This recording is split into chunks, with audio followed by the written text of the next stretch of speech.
Guys, this is doctor Kangana. आज मैं आपको बताने जा रही हूँ रीनल फेलियर स्टेज 5 के पेशेंट्स की डाइट चार्ट। एक पेशेंट जिसकी रीनल फेलियर हो चुका है, किडनी ख़राब हो चुकी है, पेशेंट डायलिसिस पर है, उसको क्या चीज़ें खानी चाहिए और क्या नहीं खानी चाहिए। जो पेशेंट जिनका डायलिसिस हो रहा है उनके मन में बहुत सारे क्वेश्चंस होते हैं कि हम क्या खाएं क्या ना खाएं। कुछ पेशेंट्स मैंने ऐसे देखे हैं जो सारी चीज़ें बिल्कुल ही खाना पीना छोड़कर बैठ जाते हैं, जिससे वो बहुत ज़्यादा कमज़ोर हो जाते हैं। अगर आप चाहते हो कि आपकी किडनीज़ फिर से दोबारा से नॉर्मल फंक्शनिंग पर आ जाएं, रीजनरेट होना शुरू कर दें, तो सिर्फ आप मेडिसिन कुछ नहीं कर पाएंगी। जैसे हम होम्योपैथिक में मेडिसिन देते हैं, हमारे बहुत सारे केसेस ठीक भी होते हैं, तो उसमें हमारी मेडिसिन अकेली काम नहीं कर पाएंगी जब तक आप उसको डाइट अच्छे से नहीं दोगे। अगर आप खाना ही नहीं खाओगे बिल्कुल भी, तो आप अपनी बॉडी को हील कैसे करोगे? किडनीज जो बिल्कुल डैमेज हो चुकी हैं उनको हील कैसे करोगे? तो सबसे पहले मैं आपको इस वीडियो में सिर्फ यही चीज़ें बताऊंगी कि आपको क्या क्या चीज़ें खा सकते हो आप और क्या क्या चीज़ें आपको नहीं खानी चाहिए। अपकमिंग वीडियोस में मैं आपको प्रॉपर डाइट चार्ट समझाऊंगी कि आप ब्रेकफास्ट, लंच, डिनर में क्या क्या चीज़ें कैसे कैसे बना के खा सकते हो। तो चलिए सबसे पहले हम शुरू करते हैं कि आपको क्या चीज़ें नहीं खानी चाहिए। तो सबसे पहली मैं चीज़ आपको बताऊँगी जो है वाटर इनटेक, कि हमें कितना पानी पीना चाहिए। ये डिपेंड करता है person to person, place to place, person की नीड के अकॉर्डिंग। अगर कोई पेशेंट है उसके लिप्स बहुत ज़्यादा ड्राई हो चुके हैं, गला सूख रहा है, मुंह सूख रहा है, तो वो छोटा कप पानी का पी सकता है। बड़ा गिलास या बड़ी बॉटल भर के आपको पानी नहीं पीना है। थोड़े थोड़े टाइम इंटरवल के बाद थोड़ा थोड़ा पानी आप पी सकते हो जब भी आपका मुंह सूखता है या बहुत ज़्यादा गला सूखता है, लिप्स आपके ड्राई होते हैं। दूसरे नंबर पर हम बात करते हैं कि सॉल्ट इनटेक, कि आपको कौन सा सॉल्ट नहीं लेना है। आजकल बहुत ज़्यादा ये सुनने में आया है कि आप लो सोडियम सॉल्ट लोगे तो आपका ब्लड प्रेशर कंट्रोल रहेगा, क्योंकि किडनी को ठीक करने के लिए हमें सबसे पहले बीपी कंट्रोल करना पड़ता है।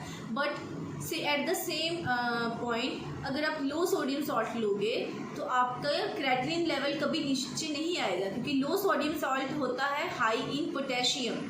तो अगर आप उस सॉल्ट को लोगे तो आपका पोटेशियम इंक्रीज़ हो जाएगा। पोटेशियम इंक्रीज़ हो जाएगा तो किडनी ठीक होनी या क्रेटिनिन लेवल नीचे आना बाद की बात है।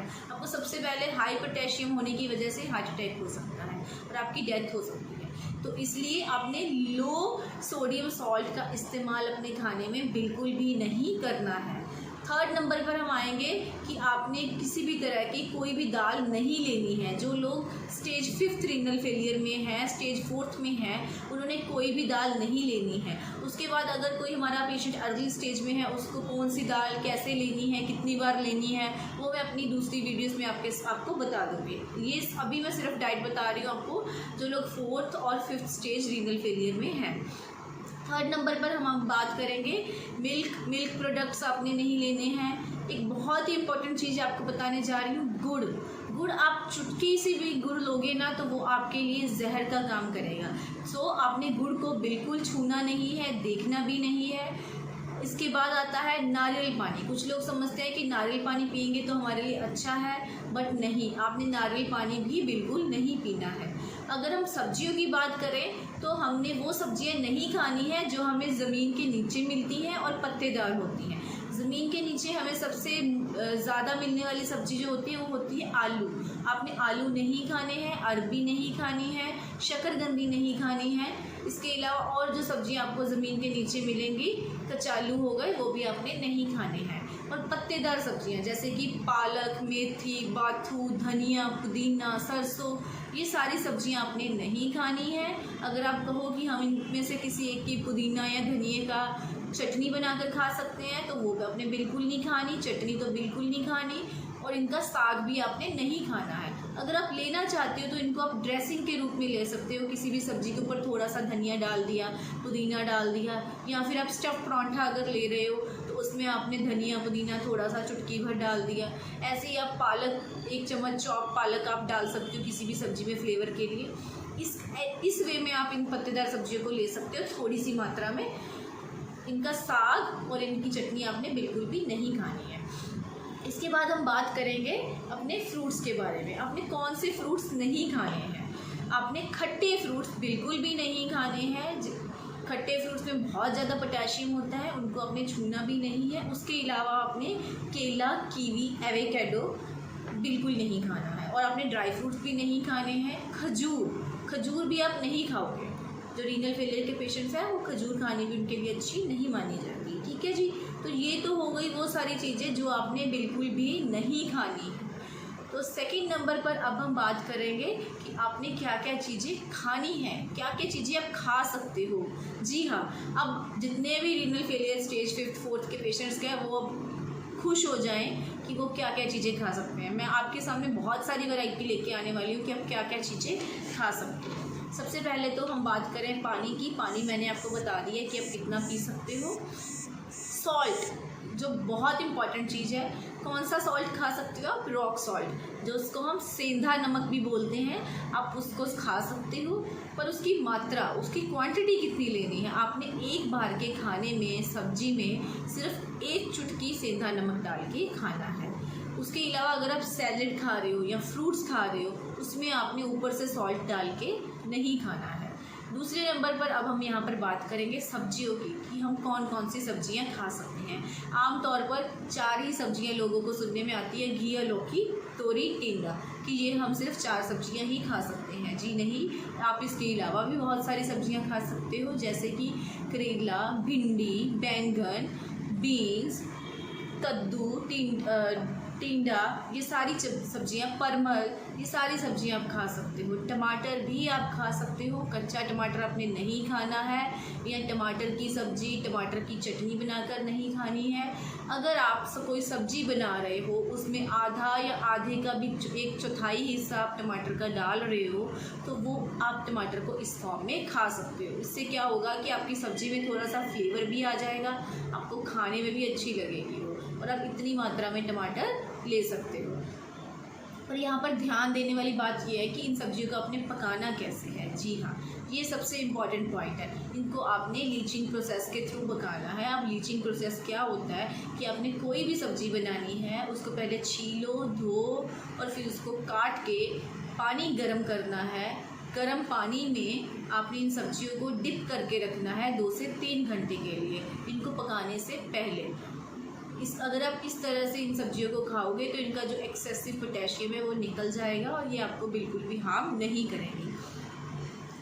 आपने अगर इस प्रोसेस से आप ये सब्जियां बनाकर खाते हो, पकाकर खाते हो, तो आपका क्रिएटिनिन लेवल डेफिनेटली नीचे आएगा और आपकी किडनी भी रिकवर करना शुरू कर देगी। इसके अलावा आप फ्रूट्स कौन से खा सकते हो? मैंने आपको पहले बताया कि आप बहुत सारे फ्रूट्स खा सकते हो। उसमें आप एप्पल खा सकते हो, नाशपाती खा सकते हो, पपाया खा सकते हो, वाटरमेलन, तरबूज खा सकते हो, खरबूजा खा सकते हो। इसके अलावा आप स्ट्रॉबेरी, ग्रेप्स, चीकू भी खा सकते हो। ये सारे फ्रूट्स आप खा सकते हो, बट द मैटर इज़ कि क्वांटिटी कितनी होनी चाहिए। आप इनकी 1 छोटी कटोरी खा सकते हो एक दिन में। आप डेली का 1 फ्रूट रख लो, जो भी आपका मनपसंद का है, कि आपने डेली एक छोटी जो मीडियम कटोरी होती है हमारे घरों में, वो भर के कोई ना कोई फ्रूट खाना ही खाना है। इससे क्या होगा कि आपकी बॉडी में जितनी भी वीकनेस आ रही है रीनल फेलियर की वजह से या डायलिसिस की वजह से, वो सारी रिकवर हो जाएगी और आपकी बॉडी में स्ट्रेंथ आएगी, इम्यूनिटी बढ़ेगी आपकी, जिससे कि आप इस जो ये भयानक बीमारी आपको लग चुकी है, इससे आप लड़ सकोगे।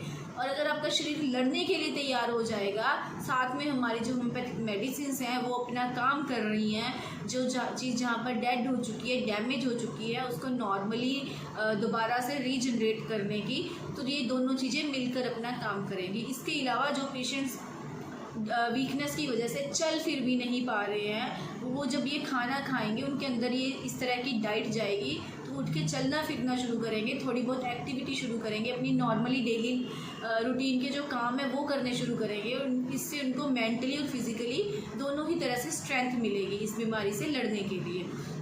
इसके बाद आप सैलेड खा सकते हो। सैलेड में आप गाजर, मूली, खीरा, ये तीनों चीज़ें खा सकते हो थोड़ी थोड़ी क्वांटिटी में।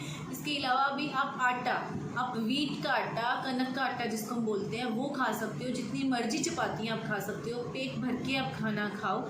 इसके अलावा आप जौ का आटा खा सकते हो, ओट्स खा सकते हो, आप राइस खा सकते हो, पोहा खा सकते हो, दलिया खा सकते हो, सूजी खा सकते हो। अगर आपका मन है सूजी का हलवा वो बना के खाओ, अगर आप डायबिटिक नहीं हो। सूजी का उपमा बनाकर खाना चाहते हो वो खाओ। सूजी की इडली बनाकर खाओ। सूजी की इडली को आगे स्नैक्स के साथ स्नैक्स के रूप में कन्वर्ट करके खाओ। ये सारी चीज़ें मैं आपको आगे बता दूंगी कि किस चीज़ को कैसे कैसे आप वेरिएशंस में डालकर खा सकते हो, जिससे आपका टेस्ट चेंज होगा और आपका खाना खाने का मन करेगा।